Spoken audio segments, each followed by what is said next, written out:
ایسے قائم کروں گا، ایسے قائم کروں گا، ایسے قائم کروں گا کہ نشان کے طور پر تیرے فاطمہ کے بیٹے ہی میں سے ایک بیٹے کو قائم کر دوں گا اور اس قائم کی حکومت کو قیامت سے ملا دوں گا۔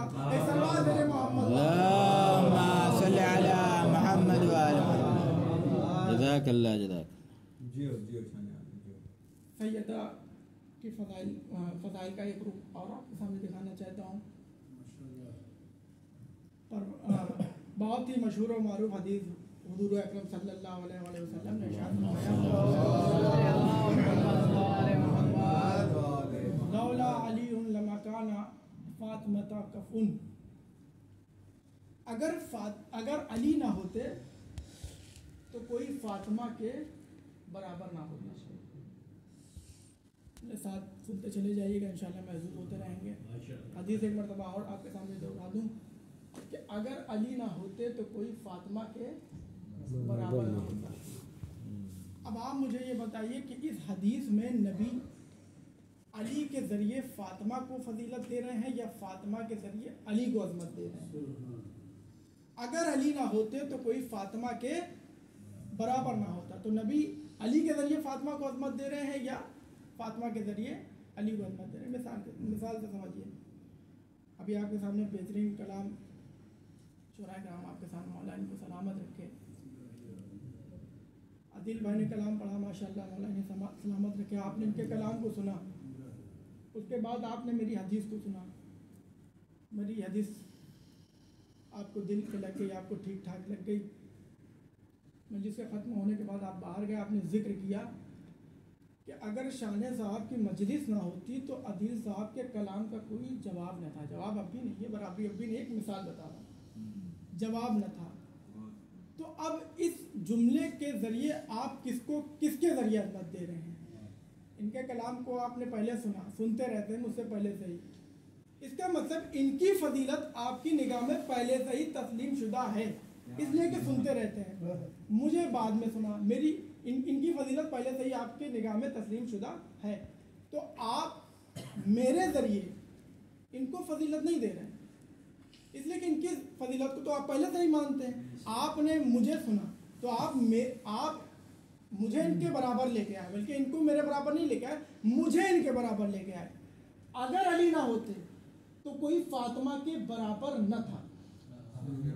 دیکھیں جانے گرامی، نبی نے فاطمہ کے ذریعے علی کو عظمت دی، نہ کہ علی کے ذریعے فاطمہ کو۔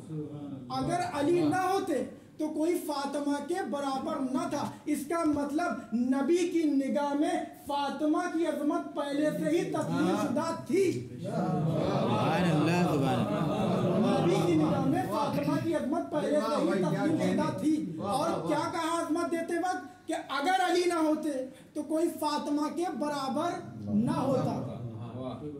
اب یہ برابری کیا چیز ہے؟ برابری کسے کہتے ہیں؟ بس 2-3 جملے، اس کے بعد 2 منٹ کے مسائل اور آپ کی ذمت میں۔ اب یہ برابری کسے بات تھوڑا مشکل ہے لیکن آسان کر کے آپ کے سامنے پیش کروں گا۔ ایک سال بعد بھیجے محمد وعلی اللہم صلی علی محمد و آل محمد۔ ایک سال بعد بھیجے اللہم صلی علی محمد و آل محمد۔ اللہم صلی علی محمد و آل محمد۔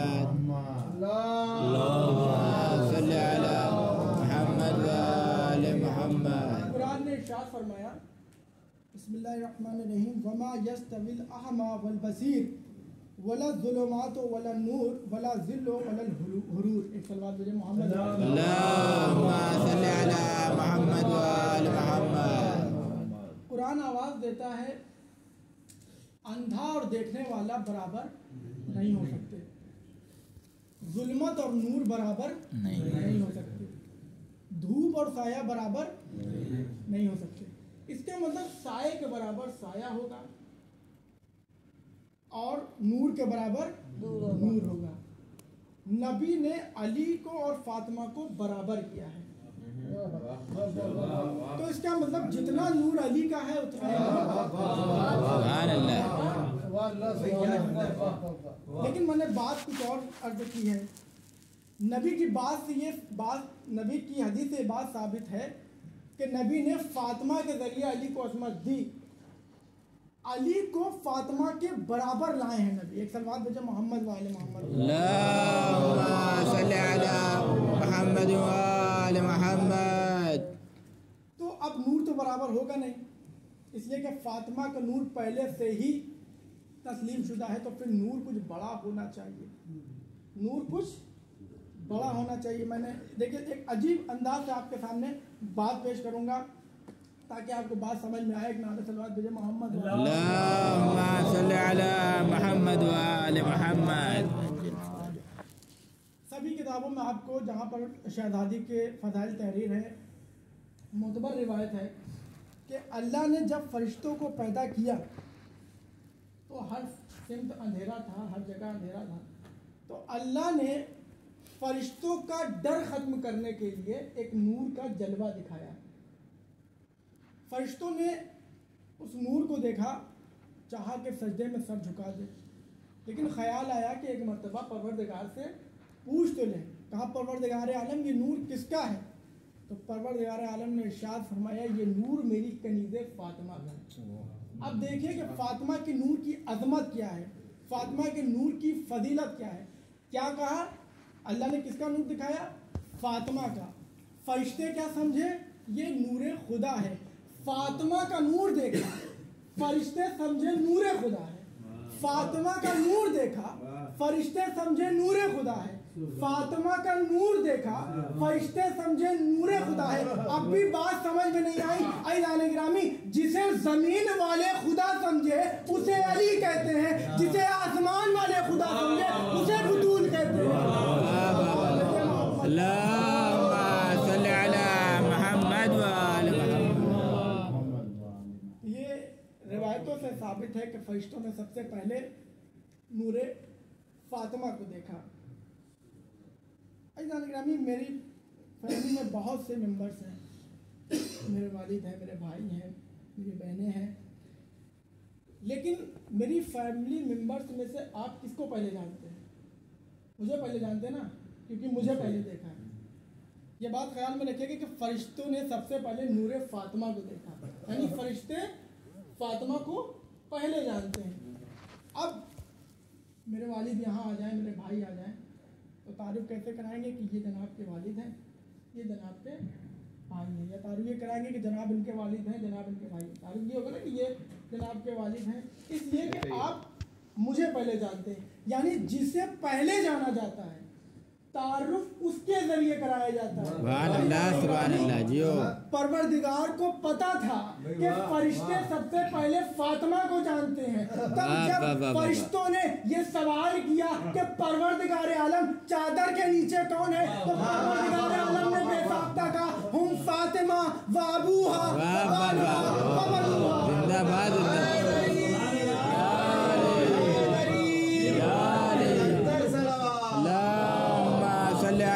محمد وآل محمد. سبحان اللہ سبحان اللہ. جیو جیو. ان کے باپ ہیں، ان کا شوہر ہے، ان کے بیٹے ہیں. ہاں یعنی گرامی، رسول کے بعد وہ ظلم ڈھایا ہے رسول کی بیٹی پر، رسول کی امت نے. اس کے لیے میرے مولا آنسوؤں سے روتے ہیں.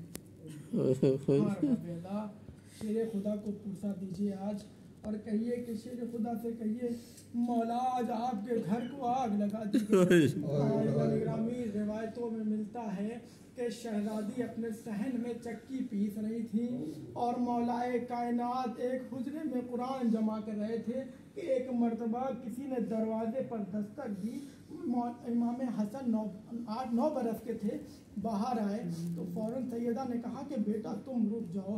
امام حسن کہتے ہیں کہ میری ماں نے سر پر برقعے کو رکھا اور میری ماں دروازے کے قریب جانے لگی کہ کسی نے دروازے پر لات ماری تو میری ماں نے کہا رک جاؤ میں نبی کی بیٹی ہوں. تو باہر سے آواز آئی چاہے نبی کی ہی بیٹی کیوں نہ ہو. میری شہزادی نے دروازے پہ دونوں ہاتھ رکھ کے کہا انا فاطمہ بنت محمد, میں محمد کی بیٹی فاطمہ ہوں. تو کسی دوسرے نے کہا چاہے فاطمہ ہی کیوں نہ ہو علی کو باہر نکالو ورنہ ہم دروازے کو آگ لگا دیں گے.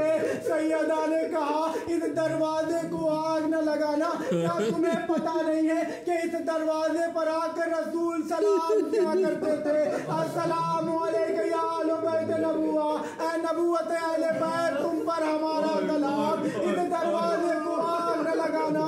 ایک ظالم کہتا ہے دروازے کو آگ لگا دو. ایک ملعون نے اپنے غلام خنفس سے کہا خنفس دروازے کو آگ لگا دو. اس نے دروازے کو آگ لگائی. اس نے آگ لگانے سے پہلے دروازے پر خود ایک مرتبہ لاج کو مارا.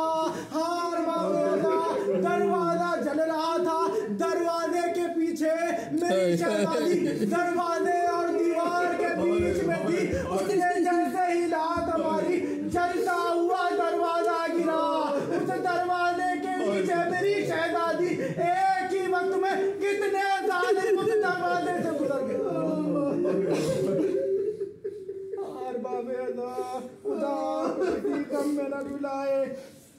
عزیزان گرامی شرما کے نہ روئیے گا, ارباب ادا بخل کر کے نہ روئیے گا, رونے میں شرمائیے گا نہیں. مولا آپ کے پرسے کو قبول فرمائے. امام حسن و حسین آپ کے پرسے کو قبول فرمائے.